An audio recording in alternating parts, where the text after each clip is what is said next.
Hey everybody, what's up? Mobile Gamers Unite here. So, I've been overlooking my account and kind of going through all the characters I have, and I've decided that this is a very pivotal time in the game for me and probably for some other players like me. Now, if you just showed up and started playing Langrisser, welcome to the club, and a lot of this advice might not really be applicable to you. But as far as players that have been here since launch and people that have been playing this game for a while now and have collected quite a few of the heroes, this might be a good time to actually look at your account, look at which characters you have, and really kind of start being a little more selective, a little bit more picky on some of the content that's coming out. Now, I will say this. If I see a character that I just fall in love with and I think they're awesome or whatever, yeah, I'm probably still going to pull on them, whether I actually need that character or not. But a lot of people probably should start thinking about the difference between a want and a need in this game, like as far as characters go. Some characters you need, some characters you want. So personally for me, because I have all of the characters up until I don't have Zarita. That's about it. Okay. So, do I need Zarita? I personally don't think so. If I'm proven wrong, I mean, I'll still probably try to get her eventually if she's on a focus banner just for completion's sake. But I'm going to be applying a pretty strict criteria when I'm looking at characters to pull on in the future. And the reason I say that is because I have all of the core characters at a pretty high power level, and these teams are already fulfilled. So if a character comes out and he's pretty much just a clone off of one of these other characters, or he's just going to have the same abilities as them, maybe just with a little twist, I might just pass on that character, especially considering you have to build him up from scratch, unless I just want that character to run for Guild Wars, and I'm happy with that character being at 4,000 power level. I will give you a good example, though, of units that I will be pulling on. So, let me just go through here. What's a good example? Sorry, guys. Man, I need like a Halls or something. One of the characters that stands out to me as far as something that I would want to pull on is Rennie. Because Rennie, my favorite little cheese grater, she has some very unique things about her. Okay, and I'll talk about a few characters like this. What Rennie can do is obviously Rennie Annihilation. Not only does she get to ignore your magic defense completely, which is unheard of, and actually I've seen some things kind of negate that a little bit. I think if the enemy has a buff on them or something, you'll drop their magic defense, but it'll still leave whatever bonus the buff is. Because I've dropped people's magic defense, instead of to 0, it'll drop down to 50, and I think it's because they had some kind of buff on or something. Who knows? It might have even been a glitch, but I've seen it happen a few times. Regardless, she can effectively negate magic defense. That's amazing. And what gets forgotten, too, is when she does that, you can't retaliate against her. So that's really, really wicked. You know, an ability like that is unique to me. So if a character comes out that has something like Rennie Annihilation, yeah, you better believe that I'm going to be up in line to try to get that character. And of course, Rennie is a limited character. You know, with great power comes limitedness. So, here's another one. Lestelle. If a character drops like Lestelle, yeah, I'm going to want her. She's fun to play. She's got quirky mechanics. She messes with healing, and she's an absolute monster.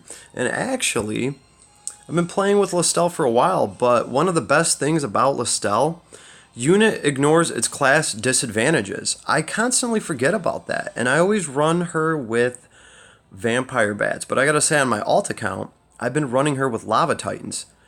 It is insane how good Lava Titans are when nothing is strong against them, right? Because like the only weakness Lava Titans have is that infantry units, which there are lots of, they can destroy them. But when they're running with Lestelle, all of a sudden now you have Lava Titans that are not weak to infantry. That's huge. And she can heal them and heal herself. So yeah, if a character like Lestelle comes out or something like this, this to me, this feels unique. Okay? So those are just kind of like good examples of what I'm going to be looking for in my personal criteria when I'm looking for characters to get. As a matter of fact, Lamba, I have Lana, and there was really like no reason for me to get Lamba other than the fact that I like how her AoEs work. I like, I've been telling you guys, I like different game mechanics, so when they can throw AoEs in a different shape, like Lamba can, I like that. That's appealing to me. Did I need her? No. No. I wanted her because she's fun to play and she's just awesome and real easy to set up. Intelligence and boom, go. You're nuking everybody like all over the place. But I didn't need her because I have Lana, right? So I'm still happy I got her. Here she is right here. But if another Lamba character comes out, I'm going to look at her.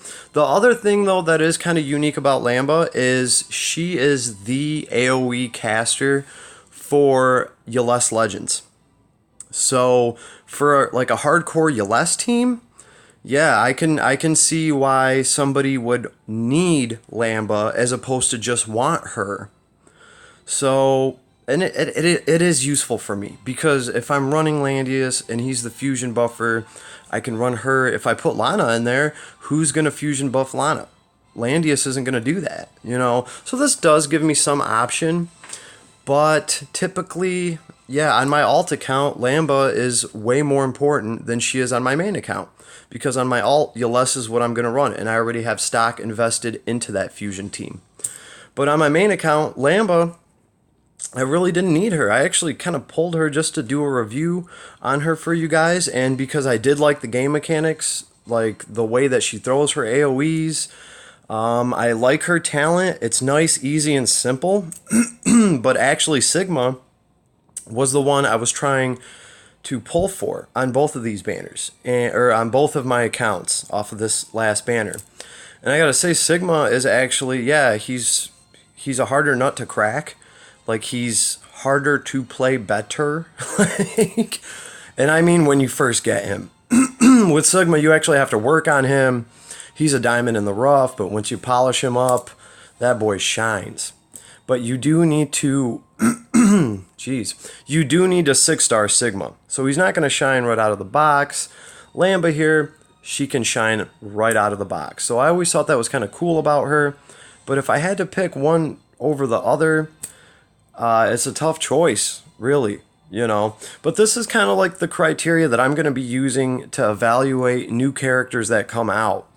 Because if it's not something new, and if it's not bringing me some sort of new mechanic or advantage or something that I value, I'll put that character on the back burner. And hey, that keeps the game interesting, right? Right now I have Zarita on the back burner. If I'm pulling on a banner and I get an off-banner pull, at least I still have a chance to get a new character and be like, oh, well, hey, you know, for completion's sake, at least I got that. All I'm saying is it's not always the best idea to go ham on new content before really looking over it, really examining it. Before I do any pulls from here on out, I'm going to be checking videos. I'm going to be seeing how, these characters play, gather as much information as I can, and then maybe I'll try to go for one of them or the other, whatever the case may be. So we're at the point in the game where your roster, if you've been playing, should be somewhat filled out, because really, as far as having a variety of characters, what you want to do, and the whole reason to have a variety of characters in this game, is to clear content and to farm precious resources, right? Different boss fights have different faction groups that are strong. So I guess what pretty much every account should be doing is trying to get a few of those faction teams and kind of round them off so that, you might have to use this fusion team to clear this boss, and you might have to use that fusion team to clear that boss. You want to be able at least clear level 55 or the 60 content for the bosses so you can get the materials. And one of the best examples of that I would have to say, is the Eternal Temple. Okay, because going to the Eternal Temple, and this one I still have the level 65 one to do. But you go in here, you see that the dominant alliances are, what is this? Origins of Light and, of course, Empire. Could I not recognize that? So you pretty much need one of these two teams to effectively be able to fight the Valkyrie. All right? And these bosses change, and so do the dominant alliances that you take to fight these bosses. So let's say if you don't have either one of these teams powered up very well at all, you might not be able to clear the Valkyrie. And then you're going to be missing out on all these bonding materials that you get from doing these. And that is going to hold you back. You're not going to be able to effectively bond level the characters that you already do have. So that's what you want. That's what you're aiming for. You're aiming to have at least a few of these fusion groups rounded off well enough where you can clear most of the game's content and farm from everywhere. And we're going to have different boss battles coming. Jeez. There's been some new ones released on the Chinese server already. I've already been looking at them. And of course, all of them have a different dominant alliance team that you can take to them where the characters get bonuses to their stats. So if you don't have, like, for instance, for the Valkyrie, obviously, if you don't have a good Origins of Light or Empire team, you're not going to be able to clear this. You're not going to be able to get any of this stuff. That's going to put you back. All right? So that's what you want. But at this point in the game, I feel like there's enough people that, like most players that have been here since day one, they probably have enough of these teams filled out where when new characters come out, you might not really even need that character, or you might not even use that character for a long time because they're not up to power. You're going to have to invest resources into them. So yeah, there are people that pull characters and they sit on the bench for a while. A lot of people pulled Leonhardt and they pulled him for PvP. They didn't do anything with him the first day they got him. He just sat there until they had all the resources to build him up for PvP. And then even then, you kind of want him at least a 5 or a 6 star. Okay, and that's a PvP character. That is its own thing. If you want to pull characters specifically for PvP, hey, do you. And again, I'm not trying to tell anybody what to pull or what not to pull. I'm just telling you guys what I'm doing as an experienced gacha player and as a mobile gamer. This game is at that point for me with what I have and which characters I have, where I can start being a little bit more selective and I can start, really just being picky about what I want and, the characters that I want. I will say this, though. Getting a new character never hurts because of Guild Wars. It's another character that you get to run for Guild Wars. Is that always worth it, though?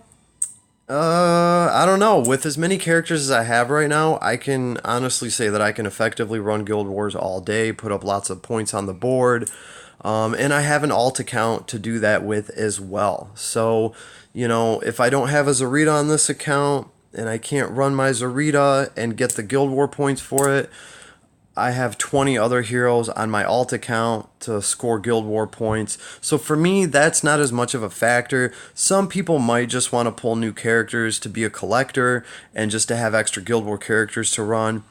But as far as I can see, the direction that this game is going, you're going to want a very powerful top 5 to try to carry you through most content. And then you're going to want at least decent fusion teams for some of the other fusions so you can clear content and gather resources. And that's what your boy's going to be doing. I am looking forward to this next banner that's coming out. I've been hearing about an SSR healer for Yles. That could be very interesting. I hope there's some rewind in that. That would be really cool.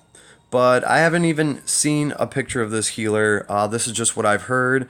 Kind of excited actually, but I'm not just going to pull for her. I'm going to actually see if, because I have the other 2 god tier healers. So unless she's really bringing something unique or something that I feel is valuable to me, Might not even pull on it, but who knows? We will cross that bridge soon, and I'll see you guys on the other side of it, and we'll be talking about these new characters and whether or not I'm going to be pulling on them or not. So I guess I'll see you guys there.